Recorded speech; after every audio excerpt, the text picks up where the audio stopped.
Jadi kompak ya, saling berbagai macam suku menyatu istilahnya ya. Melayu, Dayak, Jawa, Sunda, Bugis, Dayak Jawa. Beneran? Iya. Jadi yang orang tua yang Jawa siapa? Ibu. Ibu. Mama. Mama Tionghoa Dayak. Tionghoa Dayak. Oh, jadi masih apa? Pancasila 1 ketuhanan yang Maha Esa, 2 kebenaran. Dan Malaysia adalah satu-satunya negara di dunia ni yang masih ada sekolah manipula. Negara lain tak ada. Dan penyatuan linguistik di Indonesia itu amat luar biasa sekali. Bahasa Melayu sebagai wadah perpaduan ini pun ia gagal lah, lebih kurang ia gagal lah, lebih kurang. Hai guys, jumpa lagi. Kali ini kita membahas masalah perpaduan di Malaysia dan Indonesia. Keadaan kedua negara memang amat berbeda. Indonesia jelas berpegang pada Pancasila dan prinsip Bhinneka Tunggal Ika. Jadi tidak ada masalah mengenai perpaduan kaum, suku, atau ras di Indonesia. Hal itu terlihat betul dalam kehidupan sehari-hari seperti dalam video berikut. Yuk kita simak ya. Warga Melayu juga ikut sama-sama saling berkunjung gitu ya. Apa namanya? Cidayu. Cina? Dayak Melayu. Tapi kalau kita warga apa? Dayak. Dayak semua. Oh, ini tuan rumahnya kakak ya? Iya. Ada manis-manisnya. Kayak mineral gitu ya. Iya. Jadi ibu orang Melayu juga. Orang Melayu mendatangi atau? Ini Jawa. Oh Jawa. Iya. Orang Jawa. Melayu. Jadi sambil saling berkunjung gitu ya Bu ya. Nanti ketika kita orang Jawa ataupun yang Melayu ngadakan Lebaran, kita juga akan berkunjung balik gitu.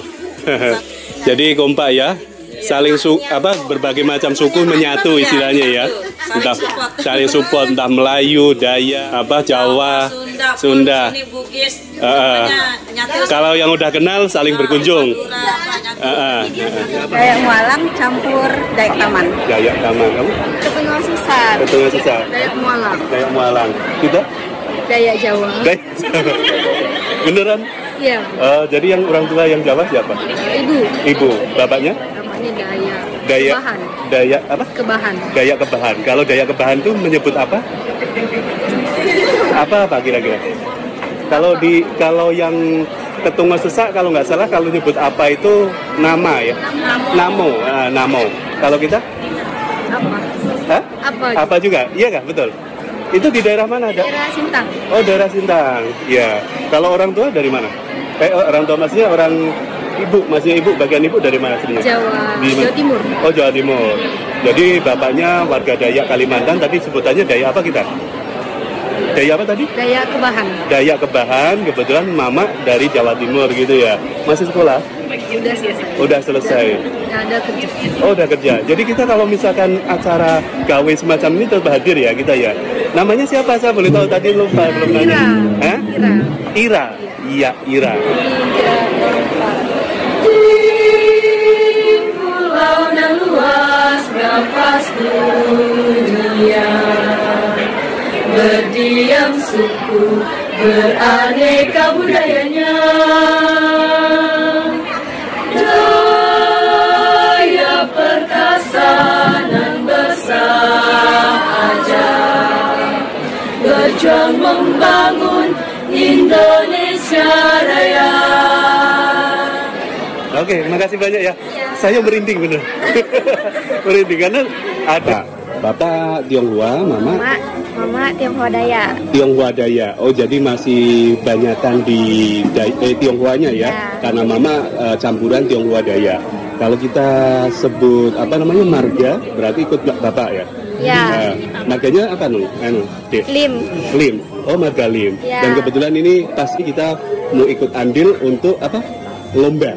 Ya. Lomba nyanyi. Ya. Oh. Atiku niat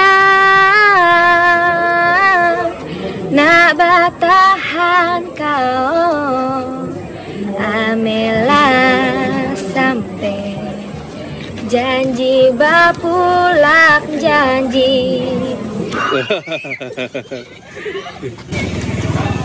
Oh gitu.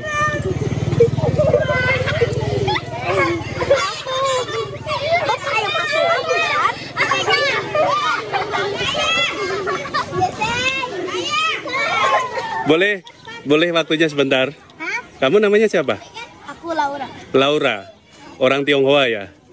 Bukan, orang Cina. Sekarang Laura kelas berapa? Kelas 4. Pancasila hafal enggak? Hafal. Boleh bacakan? Ayo coba. Pancasila satu, ketuhanan yang Maha Esa, dua, kebangsaan yang ulangi. Ya, ulangi enggak apa? Pancasila satu, ketuhanan yang Maha Esa, dua, kemanusiaan yang adil dan beradab, tiga, persatuan Indonesia, empat, kerakyatan yang dipimpin oleh hikmah kebijaksanaan dalam permusyawaratan perwakilan, lima, keadilan sosial bagi seluruh rakyat Indonesia. Wow, mantap. Ini uang jajan. Karena udah baca dengan benar, saya kasih uang jajan. Siapa namanya tadi? Laura. Laura. Sorry ya, kiri ya. Kasih. Ya, udah teruskan main lagi. Udah main lagi. Makasih ya semuanya. Ayo. Begitulah guys, keadaan masyarakat Indonesia yang tidak membeda-bedakan suku atau kaum. Lain halnya keadaan di Malaysia yang tampaknya amat memprihatinkan atau menyedihkan. Walau sudah lama diberi kemerdekaan oleh Inggris, Malaysia masih tidak punya jati diri. Yuk kita simak video berikut ini. Di rantau ini, pada zaman moden ini, Indonesia, tuan-tuan dan puan-puan, mengangkat bahasa Melayu dan memberi nama nasional, iaitu bahasa Indonesia. Tujuannya tak lain tak bukan untuk menyatukan rakyat Indonesia itu yang pribumi sahaja dikatakan sudah ada sekitar 1,500 suku yang berbeza-beza, maka dengan itu bertutur dalam bahasa yang berbeza-beza. Dan penyatuan linguistik di Indonesia itu amat luar biasa sekali hasilannya, iaitu outcome-nya dengan izin. Bukan saja setiap rakyat Indonesia itu cekap, mereka semua sangat bangga, amat sayang dan setia sekali kepada bahasa negara mereka. Jadi dalam konteks bahasa Melayu sebagai wadah perpaduan ini, pada saya lah tuan-tuan dan puan-puan, ianya belum berjaya sepenuhnya lah. Ataupun ia gagal lah, lebih kurang begitu. Kegagalan ini tuan-tuan dan puan-puan boleh kita lihat buktinya pada gejala polarisasi kaum yang wujud dalam sistem pendidikan kita. Bermula di sekolah, berterusan di IPTA, IPTS dan akhirnya mantap di tempat kerja. Melayu dan menggalakkan perpaduan dalam kalangan rakyat berbilang bangsa di negara ini. Pensyarah kanan Jabatan Pembangunan Pendidikan dan Kemanusiaan Universiti Malaya, Dr. Abdul Razak Zakaria berkata, Kementerian Pendidikan KPM perlu membuat perancangan rapi untuk menggabungkan kesemua sekolah ini di bawah satu aliran yang sama bagi mengatasi isu pertuturan bahasa di Malaysia. Dan Malaysia adalah satu-satunya negara di dunia ni yang masih ada sekolah vernacular. Negara lain tak ada. Okey, cuma perancangan rapi daripada Kementerian Pendidikan tu, okey, untuk mansuhkan, tak ada masalah. Cuma kita create satu situasi yang baru. Kenapa tidak kita ada satu sekolah yang boleh ada semua bahasa? Okey, pergi satu, maknanya rakyat Malaysia nanti akan menerima 4 bahasa. Bahasa Melayu, bahasa Inggeris, bahasa Cina dan bahasa Tamil. Dan di akhirnya lepas SPM, mereka boleh menguasai 4 bahasa sekurang-kurangnya. Tak perlu pergi ke mana-mana. Tambah Dr. Abdul Razak, dengan kewujudan sekolah vernacular ini, Malaysia masih mempunyai 3 acuan berbeza yang membentuk generasi akan datang. Jelasnya, perpaduan negara akan dapat dicapai melalui penggunaan bahasa Melayu yang juga merupakan bahasa rasmi Malaysia. Satu sekolah saja, sekolah kebangsaan. Maka di situlah Cina, di situlah India. Dan Melayu, Cina, India duduk dalam satu sekolah, okey, berada dalam acuan yang sama. Apa yang kita nampak sekarang, sekolah vernacular yang masih kekal sekarang, sekolah jenis kebangsaan, walaupun jenis kebangsaan Cina dan jenis kebangsaan Tamil, okey, kita masih lagi ada 3 acuan yang berbeza.